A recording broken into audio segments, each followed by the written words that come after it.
Hello everyone, welcome back. Today I'm going to talk to you guys about these UTG super slim flip-up sights, right? Super slim. The two of them together are $57. I'm just going to call it $60. So you got $60 for these smaller than normal flip-up sights. How much smaller are they? I mean, they're not super slim like they market them. On this rifle over here, I've got the standard ones, right? Standard flip-up sights. I bought these a few years ago. So the UTG on the right over here is about 80% of the size of the standard ones on the left, okay? So you're getting about a 20% reduction with these. I think it's worth it to pay the extra $20 and get that 20% reduction. More than anything, because it's not something that I use. I don't use the iron sights on my ARs. The only time I use AR, I don't use it for shooting rather. The only time I use the iron sights is if I'm going to change the optic. So let's say this one comes off, I put another one on. I'll put these up, okay, and what I'll do is I'll slave my reticle to these iron sights, which will usually get me on the paper at 30 yards.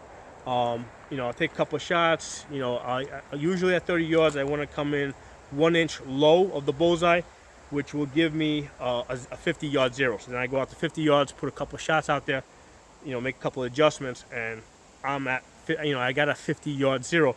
So that's the only way that I use the flip-up sights. Other than that, I don't use them. Now, all of my rifle optics have the 65 MOA circle. So with that big circle, yeah, it's easy for me to come up and find that big circle. I can find it pretty quickly as I'm turning around, okay? But if you have a dot only, right? If you've got dot only, then what I would do is I would put the front sight up because now that front sight post becomes a point of reference, right? Because you don't have the big 65 MOA circle, you got dot only. So when you come up, you're looking for that dot there, you're looking for that front sight post, or it's good, and basically your dot will be somewhere right over it. So yeah, if you're using the front sight post that way, right? Usually people will fold it down and leave this up. I want it so it locks, right? Because as you can see, when these go up, it locks. There's a button that you gotta press here to fold it down. Okay. Normally, I prefer easy up, easy down. Okay, that's how I like it. Mostly because I never use the iron sights, right? I'm mostly just using the optics. But if I've got an optic that has a dot only, I want to keep that front sight post up to help me find that dot. The other thing I would do is I would move this further out, right? I would move this all the way to the front. The reason why I keep it back is because I occasionally, not often, but occasionally, I will shoot these rifles at night, and I want to be able to, just quickly take a pistol light and put it on, tighten it up, and that's it. I'm good to go, and I'm ready to shoot. I don't have to, I don't have to fuss with zip ties or pressure pads. Do my shooting, then basically just take it on. And the other thing is I can run this right-handed or left-handed, right? Because on the,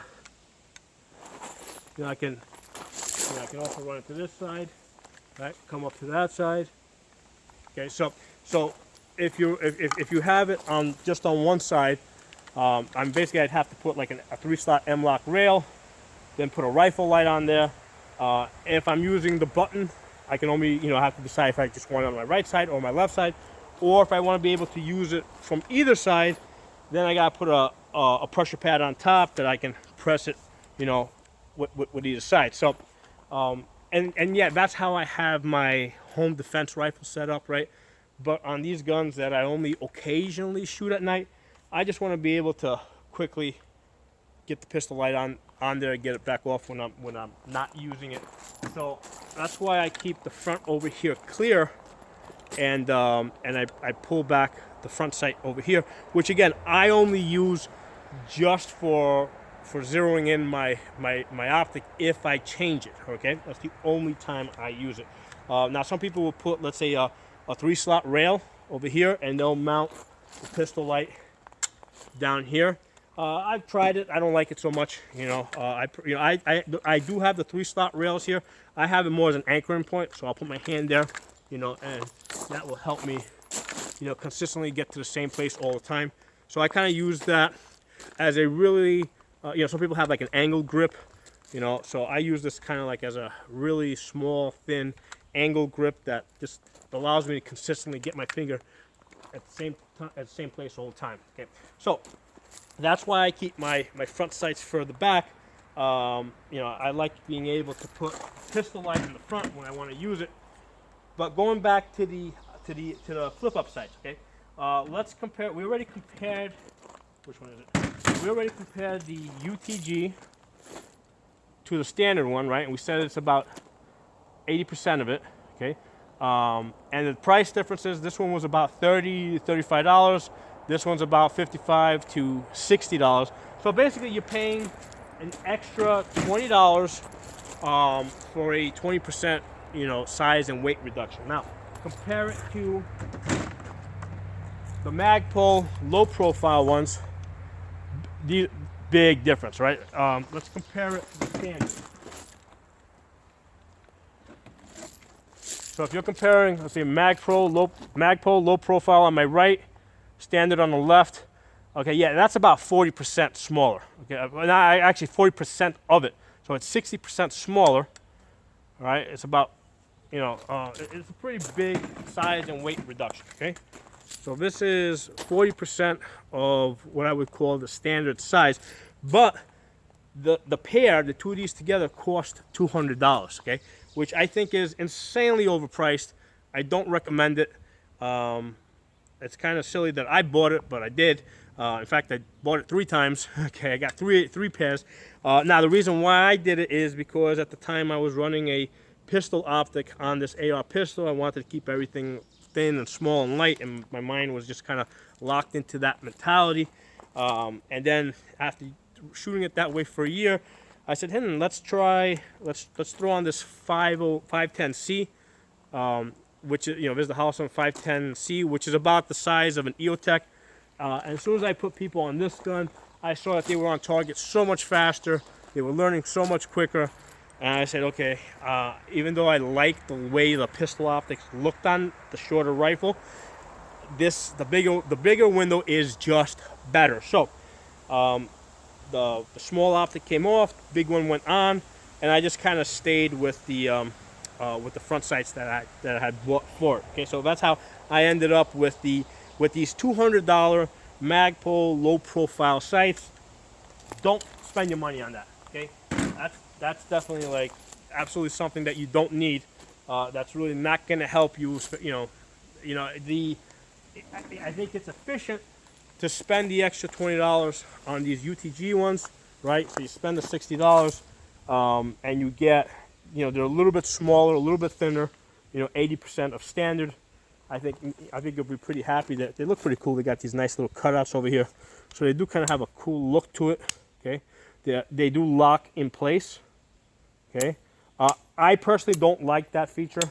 I prefer the easy up, easy down, easy up, easy down.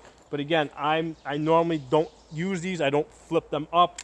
But if you're using a, because I got the 65 MOA circle, where I'm able to come up and find that big circle really quickly.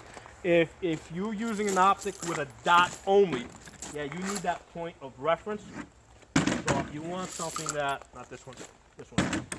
These UTGs will be good for you because when they go up, they lock up. There's no chance that these will go down unless you want them to go down. So all in all, I think it's a good deal. $55 to $60 on Amazon, a little bit smaller. I've had these for several weeks already. Been shooting that gun. It's been holding up pretty good. I mean, not that I would expect anything less. I mean, UTG has been around for a while. They've made several products for rifles, so I think they kind of know how to build this stuff by now. It looks cool. I think it's worth the extra $20. For my personal preference, yeah, I would prefer that it didn't lock up in place, but some people are going to like that. Probably more people are going to want that than people like me are not going to want it. So it's there. Okay, so I hope you guys enjoyed this video. I hope it was useful to you guys. If you're not a member of the channel, subscribe. I'll talk to you guys soon.